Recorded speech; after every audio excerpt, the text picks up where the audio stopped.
Brad stared at Keisha's reflection in the vanity mirror, his lip curling in disgust as he pointed at her natural curls. "We have investors coming in 2 hours, Keisha. Put on the wig. You look like you're going to a protest, not a gala." The morning sun was already baking the sprawling lawn of the Buckhead estate they were renting for the weekend, but inside the master bedroom, the air was frigid. Not from the air conditioning, but from the man pacing nervously on the plush carpet.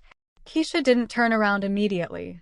Instead, she instinctively touched the small, tarnished silver locket around her neck, a gift from her father that held more value than this entire rented mansion. She took a breath, steadying herself against the wave of humiliation that had become her daily reality. "My hair is fine, Brad," she said softly, her voice calm despite the storm brewing inside. "These are the curls I was born with. They are clean, they are styled, and they are me." Brad scoffed, adjusting his silk tie with aggressive jerks. "That's the problem. Doesn't close million-dollar deals. You doesn't fit the image of Apex Tech. I need polished. I need sophisticated. I need." He trailed off, gesturing vaguely at a magazine on the nightstand featuring a blonde model. "I need you to look less like you're from the South Side and more like you belong here." He walked over to the bed where Keisha had laid out a sunny yellow dress. It was modest, elegant, and cheerful, everything Keisha loved. Brad picked it up by the strap as if it were contaminated. "And this? Yellow? Really? It's too loud. It screams for attention. Why can't you wear the beige one I bought you? The one Tiffany picked out? It's neutral. It's classy." Keisha turned then, her eyes locking onto his. "I am not Tiffany, Brad. And I am not a piece of furniture to be neutral. I am your wife." The silence that followed was heavy. Brad dropped the dress back onto the bed, his face reddening. The stress of the upcoming IPO had stripped away his charming mask, revealing the deep-seated insecurity and prejudice underneath. He walked close to her, invading her personal space, his voice dropping to a menacing whisper. "You are my wife because I allow it, Keisha. I don't pay the bills for you to look like the help. Fix it or stay upstairs. I won't let you embarrass me today." He slammed his hand on the dresser, making the perfume bottles rattle. Keisha flinched but didn't back down. She reached for the yellow dress, her decision made. She would wear it. Not to defy him, but to honor herself. Just then, the sharp buzz of the intercom cut through the tension like a knife. Brad marched to the wall monitor, stabbing the button to view the security feed at the main gate. He groaned, throwing his head back in frustration. "Oh God, it's that rust bucket truck. If your father parks that junk next to the investors' Porsches, I'm towing it." Before we see whose truck just pulled into the driveway, I have a quick question for you. If you are enjoying this story and believe that dignity is worth more than a designer dress, please drop the number 8 in the comments below. It lets me know you are here with us. And if you haven't already, please consider subscribing to Black Brilliance and turning on that notification bell. Your support is the heartbeat of this channel, helping us continue to create stories that inform, inspire, and shine a light on the truth. Now, let's get back to the story. The 1995 Ford F-150 sputtered up the long, pristine driveway, its faded blue paint standing out like a sore thumb against the white marble fountain. Black exhaust puffed gently into the humid Georgia air as the engine clattered to a halt right next to a sleek, red Ferrari that belonged to one of the early arrivals. Brad burst out of the front door before the engine had even cooled, his face twisted in a grimace of panic. He checked his watch and then the driveway, looking around as if the mere presence of the truck was a crime scene he needed to clean up. The driver's door creaked open, a long rusty groan that seemed to echo across the manicured lawn, and out stepped Mr. Otis. He was a mountain of a man, wearing clean but undeniably worn denim overalls and a plaid shirt that had seen better decades. In his large, calloused hands, he held a dish carefully wrapped in aluminum foil.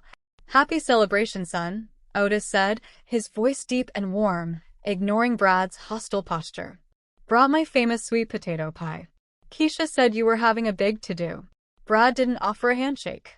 He recoiled slightly, wrinkling his nose as if the smell of nutmeg and cinnamon wafting from the pie was offensive. "We have a Michelin star chef catering this event, Otis. We don't need greasy soul food clogging up the buffet table." He gestured frantically at the truck. And you can't park this monstrosity here. The investors are arriving. Move it to the service road behind the hedges. Now. Otis's smile faltered just a fraction, but his eyes remained kind. It's just a pie, Christopher. A little taste of home never hurt nobody. It's not about the taste.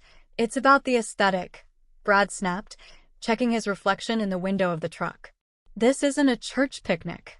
Just then, the gravel crunched under the tires of a silver Bentley. Brad's demeanor flipped instantly.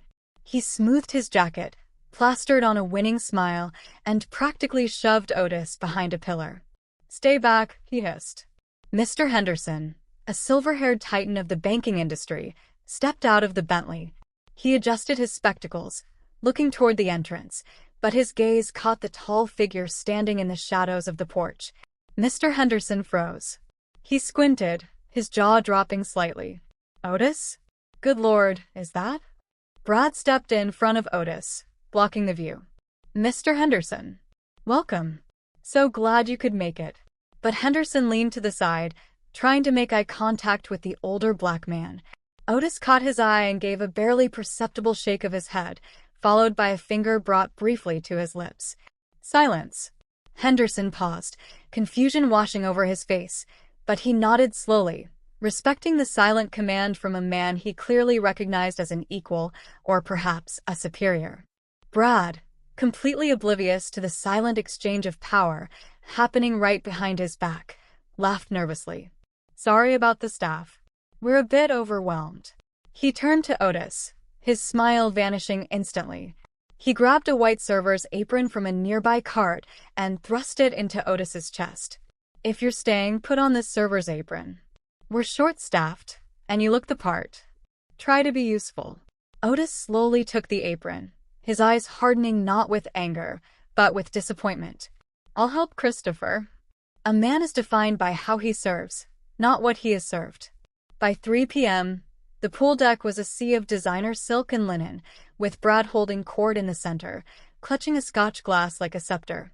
The late afternoon sun reflected off the turquoise water, creating a dazzling backdrop for the 50 or so guests who were laughing too loudly at Brad's jokes. Jazz music floated through the humid air, masking the undercurrent of tension that only a few observant souls could feel. Keisha stood near the buffet table, a solitary figure in her bright yellow dress. She held a glass of iced tea, her knuckles white against the condensation. Across the deck, she watched Tiffany, the woman Brad called his executive assistant, clinging to his arm. Tiffany was wearing the exact shimmering silver gown that Brad had claimed was too expensive when Keisha had admired it in a catalog months ago. Now, it draped perfectly over the woman who was slowly erasing Keisha from her own life. Ladies and gentlemen, Brad's voice boomed, slightly slurred from the 3 scotches he'd downed in the last hour. He raised his glass. I want to propose a toast to the future of Apex Tech, and specifically to my chief visionary officer, Tiffany. Without her aesthetic guidance, we wouldn't have landed the branding for the merger. The crowd clapped politely. Keisha felt a cold knot in her stomach. The vision Brad was praising, the rebranding strategy, was something Keisha had stayed up 3 nights in a row to design for him. She looked around, hoping to find her father, and spotted Mr. Otis near the bar, still wearing the humiliating white apron, quietly clearing empty glasses. He met her gaze and gave a small, encouraging nod, his strength offering her a lifeline. Tiffany, emboldened by the applause, sauntered over to the buffet table where Keisha was standing. She picked up a slice of the sweet potato pie that Mr. Otis had placed there earlier. She wrinkled her nose, holding it up for the guests nearby to see. Oh my God, Brad, Tiffany giggled, her voice shrill. Who ordered this? It looks so rustic. Did we run out of the pate? It smells like something you'd find at a gas station. Several guests chuckled nervously. Brad walked over, draped his arm around Tiffany, and sneered at the pie. Yeah, sorry about that. The catering staff went a little off-script. Keisha stepped forward, her patience finally snapping. Her voice was steady, cutting through the murmur of the crowd. My father made that pie, and it has more soul and history in one slice than anything else on this table. Put it down. The jazz music seemed to stop abruptly. The guests froze, sensing the shift from awkwardness to genuine conflict. Brad's face turned a blotchy shade of crimson. He slammed his glass down on the table, the sound cracking like a whip. He glared at Keisha with pure, unadulterated contempt. "Don't start drama, Keisha," he hissed, leaning in close enough for everyone to smell the alcohol on his breath. "You're lucky I even invited you and your gardener father to this event. Don't make me regret my charity." The silence was deafening. People looked down at their shoes, sipping their drinks, refusing to intervene. Keisha stood tall, isolated in the crowd of wealthy strangers. Tiffany giggled again, breaking the silence, and whispered loud enough for the front row to hear, "She's just overheated, Brad. Maybe she needs to cool off." Brad turned toward the pool, a dark idea forming in his eyes. "The tension is at its peak, and I know you are feeling it too. If you are still watching and finding value in this story, please drop the number 3 in the comments below. It lets me know you are right here with us. And if you haven't already, I highly recommend you subscribe to Black Brilliance and turn on that notification bell so you never miss a video. Your support is what helps us continue creating great content that informs and inspires you every day. Now, let's continue to see what happens next. "You need to cool off, Keisha. You're ruining the vibe." Brad's voice wasn't slurred anymore. It was cold, calculated, and dripping with malice. He took a step closer, forcing Keisha to take a step back. The heel of her sandal clicked against the very edge of the concrete coping. Behind her, the infinity pool shimmered ominously. Keisha glanced over her shoulder at the deep end. The blue water, which had looked so inviting in the brochure, now looked like a trap. Brad knew she wasn't a strong swimmer, a vulnerability she had confided in him years ago during their honeymoon. Now, looking at his eyes, she realized he wasn't seeing his wife. He was seeing an obstacle he wanted to remove. "I am leaving, Brad," Keisha said, her voice trembling slightly but her chin held high. "And I'm taking my father with me." "You're not going anywhere until I say so," Brad snarled, closing the distance. The guests had formed a semicircle, phones raised, recording the spectacle. No one stepped in. To them, this wasn't abuse. It was entertainment. Brad gestured wildly at the mansion behind him. "I built this life. I bought that dress you're wearing. You are nothing without me. You'd still be in that little apartment counting coupons if I hadn't saved you." Keisha felt a hot tear trace a path down her cheek, but she didn't wipe it away. She looked him dead in the eye. "You bought the dress, Brad. But you didn't buy me. And you certainly don't own my dignity." The defiance in her eyes was the spark that lit the fuse. Furious at being challenged in front of his investors and his mistress, Brad sneered, his face twisting into something ugly. "Dignity? You want dignity? Let's see how much dignity you have when you're wet." He didn't hesitate. With a violent, two-handed shove, Brad pushed Keisha backward. Time seemed to slow down. Keisha's arms flailed, grasping at empty air. The yellow dress, the symbol of her pride, billowed around her as she fell. She hit the water with a massive, chaotic splash that sent waves over the pristine deck. The water filled her nose and mouth, stinging with chlorine. She went under completely, the muffled sound of the world disappearing for a terrifying second before she kicked frantically to the surface. She gasped for air, coughing, her hair plastered to her face, mascara running down her cheeks. She wiped her eyes, looking up at the deck. The music had cut out. For a heartbeat, there was absolute silence. Then a sound cut through the air, a high-pitched giggle. It was Tiffany. She was clapping her hands like a child at a circus. "Oh my God. Did you get that on video?" she shrieked. Prompted by her, Brad started laughing, pointing a finger at his shivering wife. "Now you look like you belong. Cleaning the pool." The sycophantic crowd, desperate to stay on the CEO's good side, joined in. A chorus of cruel laughter rained down on Keisha, drowning out her sobs. She gripped the edge of the pool, feeling smaller than she ever had in her life. As Keisha surfaced, gasping and humiliated, the laughter was suddenly severed by a voice that boomed like thunder across the deck.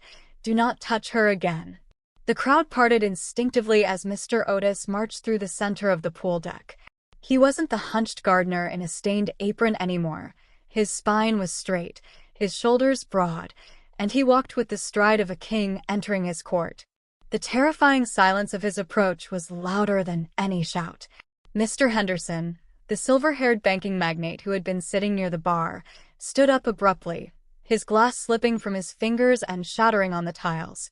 He ignored the mess, his eyes wide with disbelief. Good Lord. Otis? Is that Otis Washington?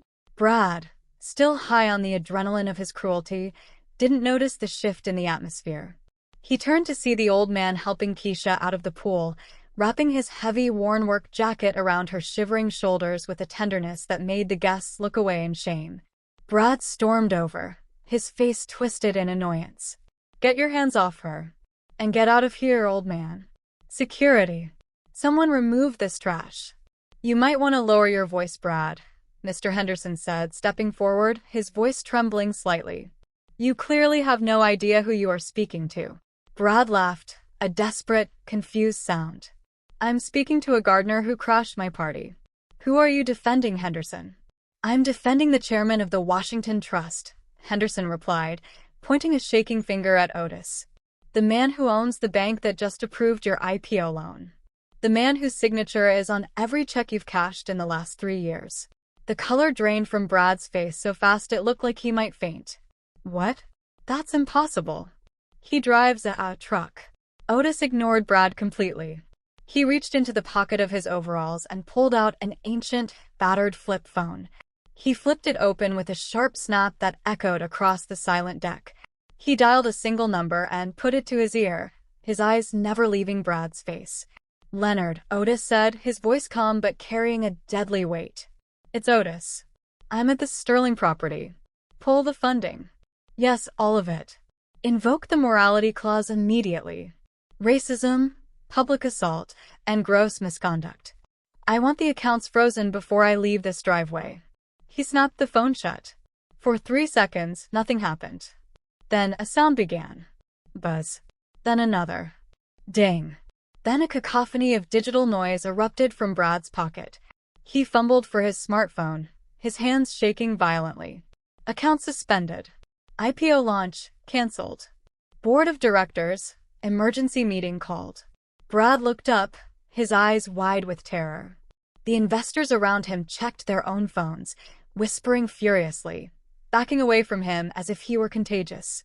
The empire he had bragged about was evaporating in real time, deleted by a single call from a flip phone. You can't do this. Brad screamed, lunging forward but stopping short when Otis stepped between him and Keisha. I have contracts. I have rights. Otis finally looked at Brad, his gaze cold and impenetrable. You looked at my clothes and saw dirt. You looked at my daughter and saw a prop.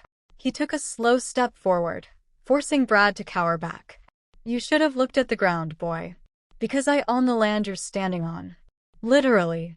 The party dissolved not with a bang, but with a whimper.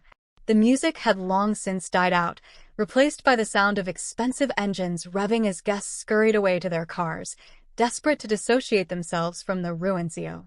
They fled like rats from a sinking ship, avoiding eye contact with the man they had been toasting just an hour ago.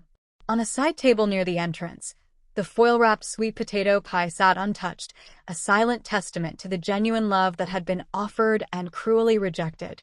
Brad chased Keisha and Otis to the driveway, his expensive Italian loafers skidding on the gravel.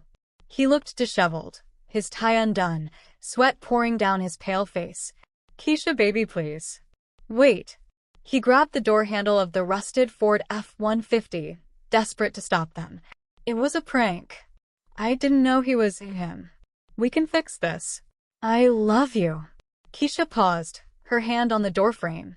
She turned to look at the man she had spent 3 years trying to please.